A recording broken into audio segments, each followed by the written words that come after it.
The woods were quiet that morning, unnaturally so. The kind of quiet that presses against your skin and crawls into your chest. Somewhere, deep in the tangled green of the Hudson Valley, a single gunshot shattered that silence. A sharp, unmistakable crack that sent birds screaming from the trees. Then another, and then one final echo, heavier than the rest, followed by the hollow thud of a body hitting damp earth. It was September 24th, 2012, and the early fall sun had just begun to bleed gold through the canopy above. In a small town called Stony Point in Rockland County, New York, a young mother lay on the ground beside her driveway, her chest torn open by the force of a 12-gauge shotgun blast. Her name was Tammy Palmer, 39 years old, mother of two, daughter-in-law to the man who had just murdered her. Her killer, 73-year-old Eugene K. Palmer, didn't wait around to see the life drain from her eyes. He watched long enough to make sure she wasn't breathing, then vanished into the dense woods behind his home, clutching the same shotgun he had raised against her just moments earlier.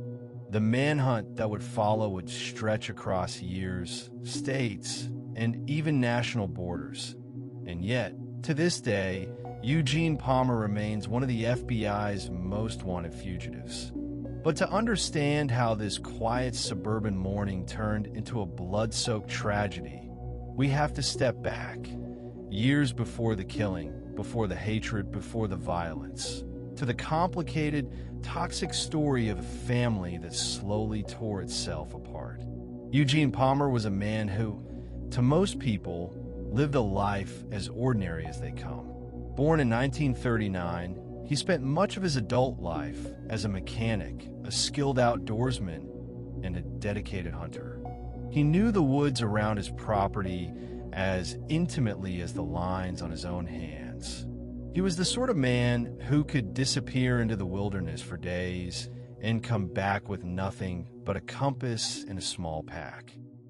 Neighbors described him as private, sometimes gruff, but never threatening. But those who knew him well, especially his family, painted a different picture. They spoke of a man with a volatile temper, a stubborn streak that hardened with age, and a growing resentment that simmered beneath the surface of every interaction. And at the center of that resentment was one woman, Tammy. Tammy Palmer had married Eugene's son, John, and together they had two children. At first, the relationship seemed normal, even happy. But over the years, it began to deteriorate. Arguments escalated, trust crumbled, and accusations of infidelity, abuse, and betrayal tore the family apart. By 2012, Tammy and John's marriage was beyond repair. Divorce was inevitable. The split was bitter and public. Tammy, determined to build a new life for herself and her children, obtained an order of protection against John after a string of violent confrontations. John was forced to move out of the home they had shared, a home that happened to sit on property owned by his father. And Eugene, furious at what he believed was an attack on his son, began to direct all his hatred and rage toward Tammy. It started with small things, cold glares, hostile words exchanged on the property line. But soon it escalated. Tammy began telling friends and relatives that she was afraid of her father-in-law. She claimed he had threatened her. She stopped letting her children play outside alone. She even contacted the police, telling them she feared Eugene might try to hurt her. And still, nothing happened. The morning of September 24th began like any other. Tammy got her children ready for school, kissed them goodbye, and stepped outside to check the mail before work. The air was cool and crisp, and the only sounds were the rustle of leaves and the distant hum of traffic. Then, from the tree line at the edge of the property, Eugene stepped out. He was dressed in hunting clothes. camouflage jacket, boots, a cap pulled low over his thinning hair. In his hands was his shotgun, the same one he'd used countless times in the woods around Stony Point. But this time, he wasn't aiming at deer. Tammy saw him and froze. Witnesses would later say there was a brief exchange of words, a final, heated argument that no one else could hear. And then Eugene raised the gun and pulled the trigger. The first blast tore through her torso, sending her sprawling backward against the gravel driveway. She tried to crawl away, clawing at the dirt, her breath coming in sharp, panicked gasps. Eugene stepped closer and fired again, the second shot hitting her in the chest, stopping her desperate movement.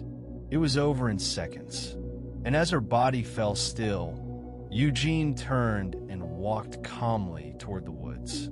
He did not run. He did not panic. He simply vanished into the thick canopy of trees he knew better than anyone else. The stillness that followed the shots was heavier than the morning fog. Birds, startled by the noise, had vanished from the trees, leaving only the faint hum of distant traffic and the soft rustle of leaves. For several long minutes, no one came. Tammy Palmer lay motionless at the edge of the gravel drive, her lifeblood soaking into the cold ground beneath her. It was her father who found her. He had been expecting a routine visit that morning. A cup of coffee, a chat with his daughter before she left for work. Instead, as he turned into the long, wooded driveway, he saw her body lying there, twisted unnaturally, her shirt stained dark crimson. The shotgun blast had torn through her chest and abdomen with devastating force. There was no pulse. The 911 call came in just after 9 a.m., a desperate, broken voice choking out words between sobs. "My daughter's been shot. She's on the ground. She's not moving." Rockland County Sheriff's deputies were on the scene within minutes. The sight that greeted them was horrific. A brutal, execution-style killing in a quiet suburban neighborhood that was more accustomed to deer crossings than murder investigations. Tammy's lifeless body was sprawled in the driveway of her own home, her keys lying just inches from her outstretched hand. Detectives immediately began piecing together what little they knew. Tammy had long expressed fears about her father-in-law. She had told friends and neighbors that Eugene Palmer had threatened her, that he blamed her for destroying his son's life. In recent weeks, those threats had grown more intense, and now it appeared he had acted on them. Witnesses reported hearing 3 shots. A neighbor claimed they had seen Eugene earlier that morning walking near the tree line behind Tammy's house. And when deputies attempted to contact him at his nearby residence, they found the door locked, the property empty, and his pickup truck gone. The timeline was clear. After shooting Tammy, Eugene had retreated into the woods, and he had done so with meticulous preparation. They found no weapon at the scene, no cercasings, no discarded clothing. It was as if he had vanished into the forest itself. And that, detectives quickly realized, was exactly what he had planned. The manhunt for Eugene Palmer began before noon. A perimeter was set up around the dense woodland behind the Palmer property. Nearly 20 square miles of thick trees, rocky slopes, and meandering streams. It was terrain Eugene knew intimately. He had hunted there for decades, sometimes disappearing for days on end without ever losing his way. K-9 units combed the undergrowth, helicopters hovered overhead, and officers from multiple jurisdictions fanned out across the county. For hours they searched, calling his name, scanning for signs of movement. But the forest remained eerily silent.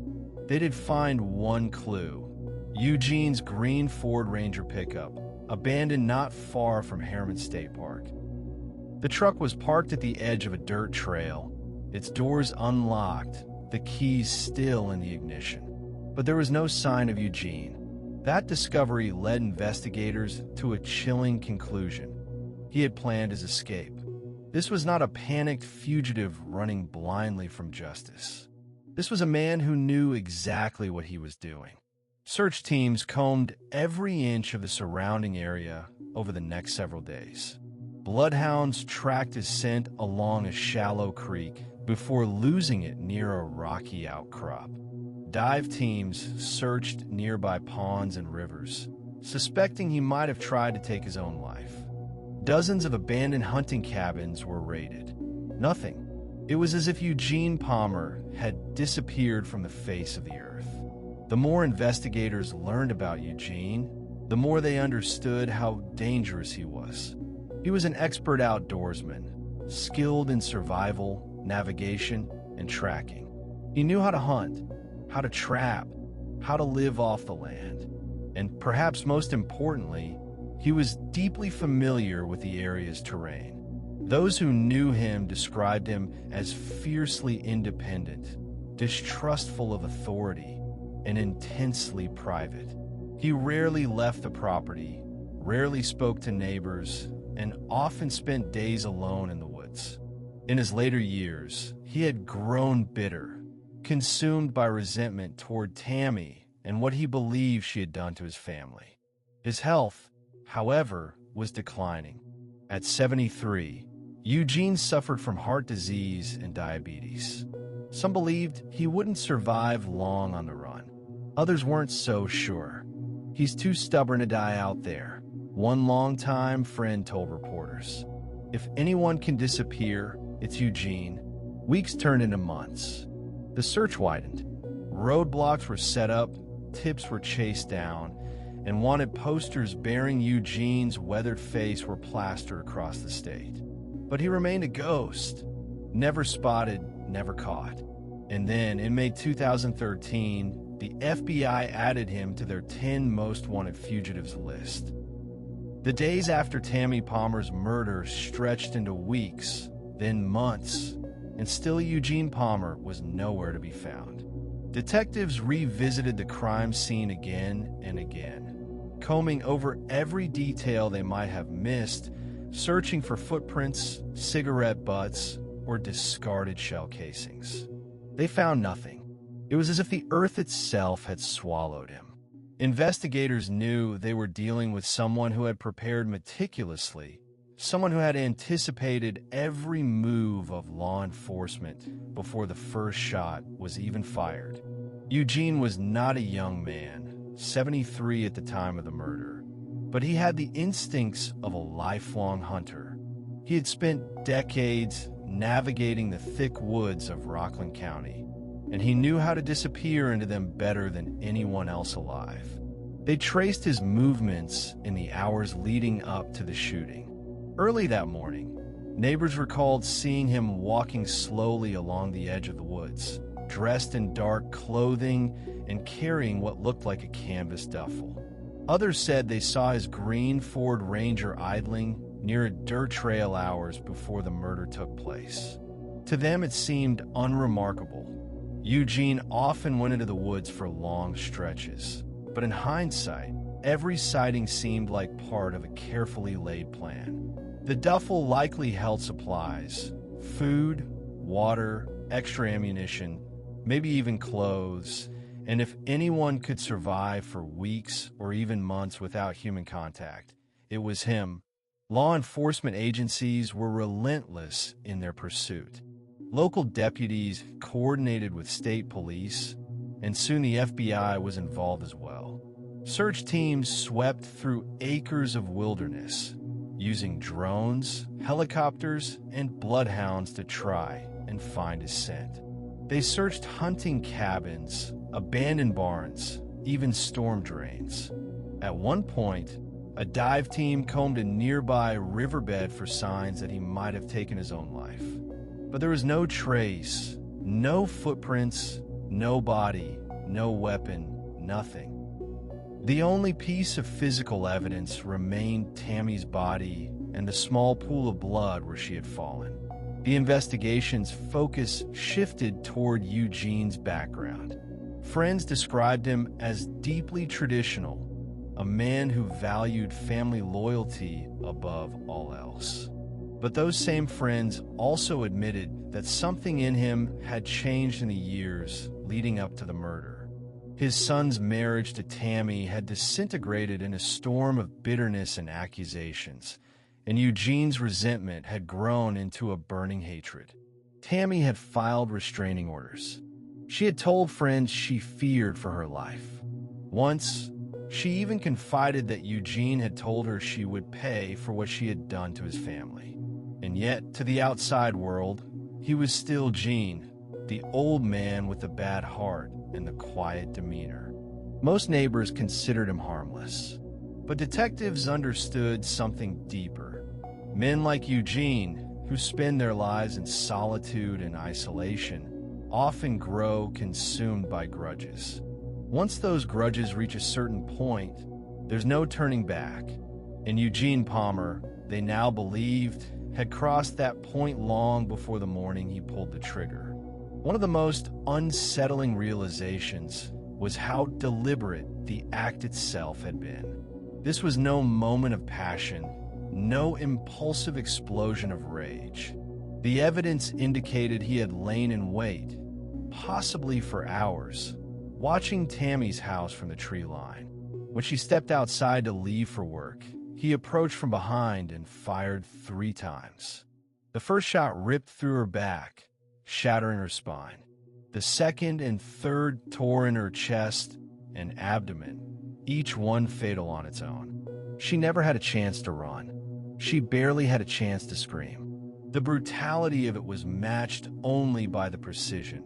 It was a hunter's kill, clean, efficient, and final. The FBI's involvement escalated the search to a nationwide level. Wanted posters bearing Eugene Palmer's face appeared in post offices, gas stations, and rest stops across the eastern United States. Television news stations aired his photo nightly, warning viewers that he was considered armed and dangerous. He was added to the federal database of most wanted fugitives, and an arrest warrant for second-degree murder was issued. The message was clear: no matter how far he ran, they would not stop hunting him. But even as the manhunt expanded, Eugene seemed to evaporate into thin air. In 2013, nearly a year after the killing, the FBI placed him on its 10 most wanted list, a designation reserved for the most dangerous fugitives in America. The reward for his capture was set at $100,000. It was a striking contrast to his image in the small Rockland County community, where he had once been just another aging hunter. Now, he was one of the most wanted men in the country. Despite the publicity, confirmed sightings were almost non-existent. Over the years, there were scattered reports. A man matching his description spotted in Florida, another in upstate New York, and one possible sighting in Canada. Each lead was investigated thoroughly, and each ended in disappointment. As time passed, many began to speculate that Eugene had died shortly after the murder. His poor health, coupled with his age and the difficulty of surviving in the wilderness, made it a plausible theory. But others were convinced he was still out there, living quietly under an assumed identity, hiding in plain sight. Theories about his fate multiplied as the years rolled on. Some believed he had made his way south and was living off the grid in rural Alabama or Georgia. Others speculated that he had fled north across the border into Canada, where the dense forests and small remote communities would have offered an ideal refuge. There were even whispers that sympathetic acquaintances, people who had known Eugene for decades, might be helping him stay hidden, offering him food, shelter, or money. None of these theories could ever be proven. Meanwhile, Tammy's family continued to suffer. Every holiday, every birthday, every milestone was a painful reminder of the hole her death had left behind. Her 2 children, now adults, had to live with the knowledge that their grandfather had murdered their mother and vanished without a trace. The emotional wounds were deep and lasting, and justice seemed as distant as ever.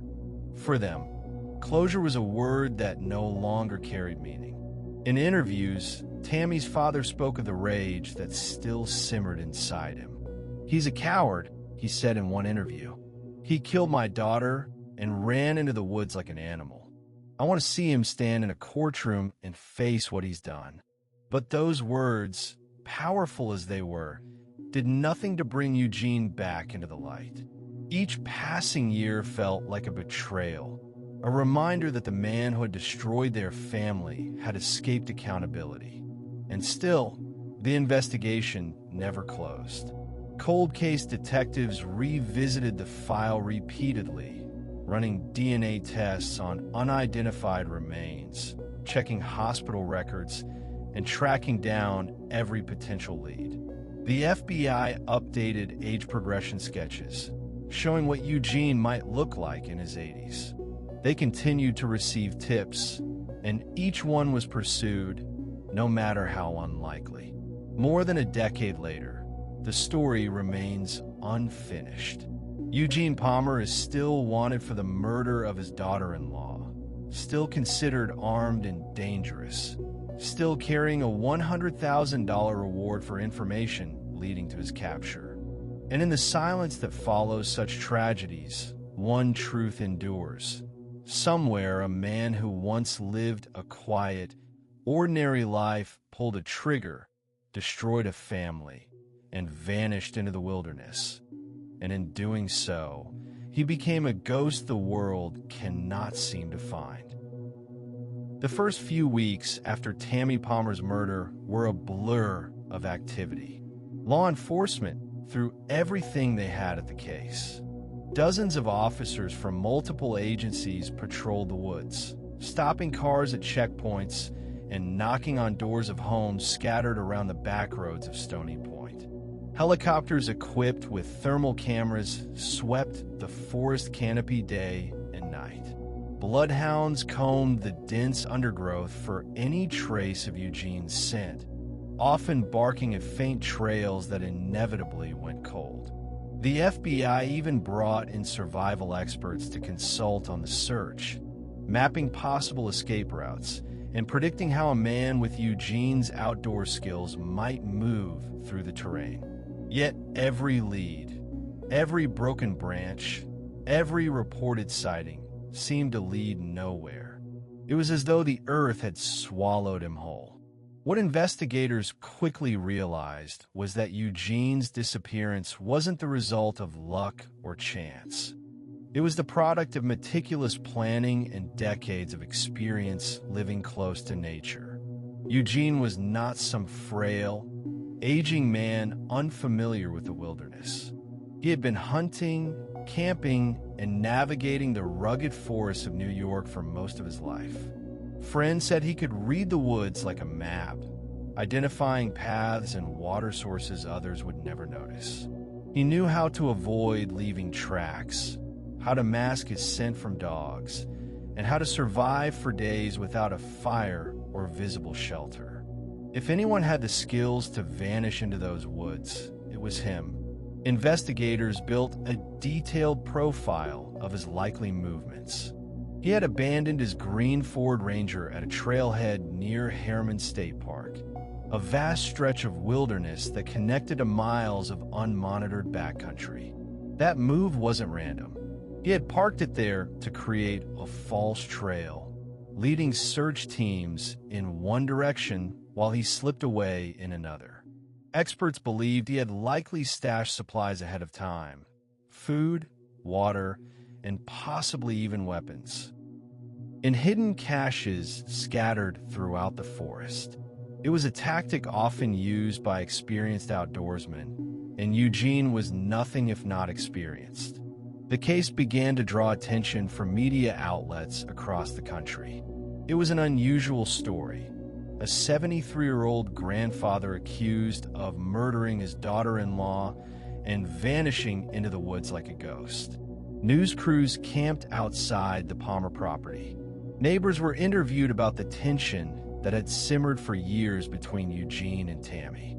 Friends spoke of his bitter resentment, his long list of grievances, and a sense that he believed Tammy had ruined his son's life. As the story grew, so too did the myth of Eugene Palmer, not just as a murderer, but as a cunning fugitive defying the full weight of American law enforcement. Inside the investigation, however, reality was far more frustrating. Despite hundreds of tips, there were almost no credible leads. Several people reported seeing an elderly man resembling Eugene hitchhiking near the Pennsylvania border. Another claimed to have seen him camping deep in the Catskills. Each sighting was investigated thoroughly, but none could be verified. Search teams scoured miles of forest and interviewed dozens of locals, but the result was always the same. No evidence, no footprints, no sign of life. The FBI began to consider darker possibilities. Had he died in the woods, his body hidden under layers of leaves and brush? Had he succumbed to a medical condition and been eaten by wildlife? Or had he crossed the state line, slipping into a small town under a false name, blending into the background where no one would think to look twice? There was precedent for fugitives like Eugene to simply disappear. Many people believed he may have had help, sympathetic acquaintances who quietly supplied him with food or money, perhaps out of loyalty or fear. Others theorized he had slipped into the Appalachian Trail system, where hikers often vanish into remote areas for months or even years without anyone noticing. There were even rumors that he had crossed into Canada, living out his days in a cabin by a lake. These theories were plausible and maddening, because none of them could be proven or disproven. As the years went by, the FBI adjusted its tactics. Rather than focusing solely on the wilderness, they turned to financial records, looking for any sign of activity: a bank withdrawal, a credit card purchase, a new driver's license application. They checked Social Security records, hospital admissions, and even death certificates for anyone matching Eugene's physical description. Nothing. It was as if he had stopped existing. In 2013, they made a dramatic move, adding him to the 10 most wanted fugitives list. The hope was that the nationwide attention and the $100,000 reward would flush him out, prompting someone, somewhere, to come forward. The addition to the list marked a turning point in the case. It was rare for someone of Eugene's age to be placed among the most dangerous criminals in America, but the FBI believed he was still alive and still dangerous. They warned that despite his age, Eugene was known to carry firearms and had a history of violence. His survival skills and familiarity with the region made him unpredictable, and if he felt cornered, they said he would not hesitate to use deadly force again. For Tammy's family, the passage of time brought no comfort. The children she left behind had to grow up without a mother. Each passing year was a reminder of the life she was supposed to live: birthdays missed, graduations never seen, weddings she would never attend. Her father continued to speak publicly about the case, pleading with anyone who might know something to come forward. "There's someone out there who knows where he is," he said during a press conference on the 10th anniversary of her death. "Maybe they're afraid. Maybe they think it doesn't matter anymore. But it does. We deserve justice. My daughter deserves justice." Despite the pleas, silence was the only response. Even the FBI began to consider the possibility that Eugene might be dead, perhaps buried somewhere deep in the woods, his remains hidden from sight. They ran age-progressed photos showing what he might look like in his 80s, distributing them to border agents, hospitals, and homeless shelters. But nothing ever surfaced. The most chilling aspect of the case wasn't just that Eugene Palmer had vanished. It was that he might have planned it this way all along. Friends recalled him once saying that he would never rot in a cell, a remark they dismissed at the time as idle talk. Now it seemed prophetic. Eugene had spent his life mastering the skills of disappearance, and in his final years, he had put them to use. Whether he was alive in a remote cabin or dead beneath a canopy of leaves, one thing was certain. He had escaped the reach of justice. By the 10th anniversary of the murder, investigators had exhausted nearly every lead. The case remained active, but hope was fading. In 2022, the FBI quietly removed Eugene Palmer from the 10 most wanted list, citing the lack of credible sightings and a likelihood that he was no longer a threat. The $100,000 reward still stood, and the arrest warrant remained in place. But the tone had shifted. This was no longer an active manhunt. It was a waiting game, a matter of time until a hunter stumbled upon human remains in the woods or a deathbed confession revealed a secret that had been kept for over a decade. And yet, for all the frustration and unanswered questions, one fact remained undeniable. On a quiet morning in September 2012, a father-in-law had taken up a shotgun, ambushed his daughter-in-law, and ended her life. He had left behind grief, anger, and broken lives, and then he had vanished into the wilderness, leaving behind nothing but questions and a trail that grew colder with every passing year. The story of Eugene Palmer lingers like a cold shadow over the community he once called home, a haunting reminder of how violence can erupt from within the most ordinary families and how one man, even in his 70s, can outweigh the combined resources of modern law enforcement. The house where Tammy Palmer was murdered has long since been sold, the bloodstains washed away, the crime scene tape long removed. But for those who live nearby, the memory of that morning is etched into their minds forever. Some still avoid walking past the property, especially on early September mornings when the fog hangs low and the woods beyond seem to whisper secrets no one can quite make out. For Tammy's children, the passage of time has done little to dull the pain. The murder of their mother was not just a violent act. It was a theft of their future. They were robbed of her presence at their graduations, their weddings, their milestones. They carry with them the memory of a woman who was kind, resilient, and determined to rebuild her life after a painful divorce. A woman who should have been able to watch them grow, succeed, and build lives of their own. Instead, they live with the knowledge that their own grandfather pulled the trigger and disappeared into the wind. Psychologists who have studied the case see in Eugene Palmer a textbook example of a man whose resentment metastasized into hatred. Family annihilators, they explain, often justify their violence as a form of control, a way to correct what they perceive as a wrong inflicted upon them. Eugene's worldview is shaped by rigid ideas about loyalty, family, and obedience. He saw Tammy not as a person, but as the embodiment of betrayal, the woman who ruined his son's life, who tore his family apart. And once that narrative hardened in his mind, violence became, in his view, not only justified, but inevitable. There is also the question of pride, and pride, investigators believe, may explain why Eugene has never been found. He was a man who valued independence above all else. The thought of spending his final years in a cell, dependent on guards for food and medicine, would have been intolerable. If he is still alive, it is likely because he found a way to continue living on his terms, even if that meant solitude, deprivation, and constant fear of capture. If he died in those woods, it was likely by choice, a final act of control over his fate denying the justice system the satisfaction of putting him in handcuffs.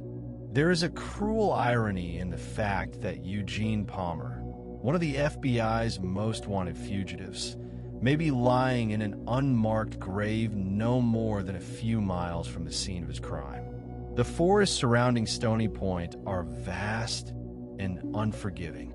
Bodies have been lost there before. Hikers, hunters, fugitives, their remains hidden beneath thick brush, buried by time and nature. It is entirely possible that Palmer's story ended years ago, his final resting place unknown and unmarked. But without proof, the case remains open, and his name remains on the wanted list. Law enforcement officials still receive tips now and then. A man who looked like Eugene was seen buying supplies in a small-town hardware store. An older drifter with a similar build was spotted near a campsite in Vermont. A hunter reported finding a makeshift shelter deep in the woods that appeared to have been used by someone for an extended period. Each time, the FBI investigates. Each time, the trail goes cold. Theories abound among those who follow the case. Some are convinced he is still alive, living in isolation and supported by a small network of sympathizers. Others believe he fled the country years ago, perhaps slipping into Canada, where his appearance and age would make him unremarkable in rural communities. And then there are those who believe the truth is much simpler, that Eugene Palmer died shortly after the murder, either by his own hand or from the harsh conditions of the wilderness he thought he knew so well. Yet the absence of evidence is itself a kind of presence, a vacuum that keeps the story alive.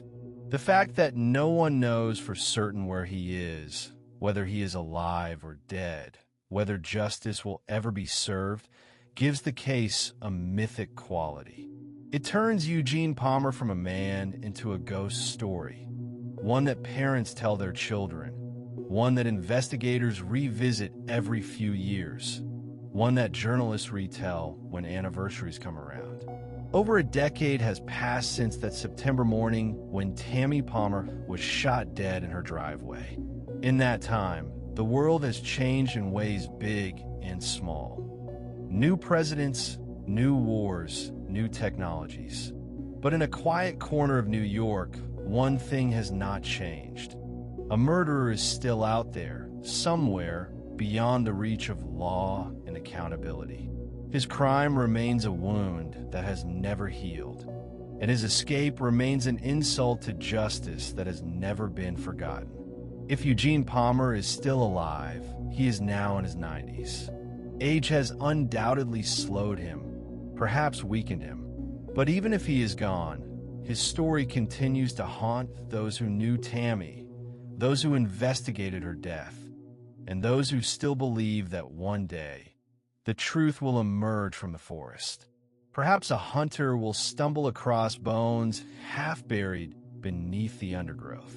Perhaps a stranger on his deathbed will confess to hiding an old man for years. Or perhaps, one day, the man himself, frail, gray, and tired, will step out of the shadows and surrender. Until then, the case of Eugene Palmer remains a chilling testament to how far a man will go for revenge, and how even the most ordinary life can conceal darkness capable of unimaginable violence. It is a story without an ending, a question without an answer. And for Tammy Palmer's family, that may be the cruelest part of all, that after all these years, justice remains a ghost they may never catch. Thank you for listening to the story of Eugene Palmer, a case of betrayal, vengeance, and a disappearance that defies explanation. If this story gripped you, stay with us for more haunting true crime stories like this one. Stories that refuse to be forgotten, stories that follow you into the night.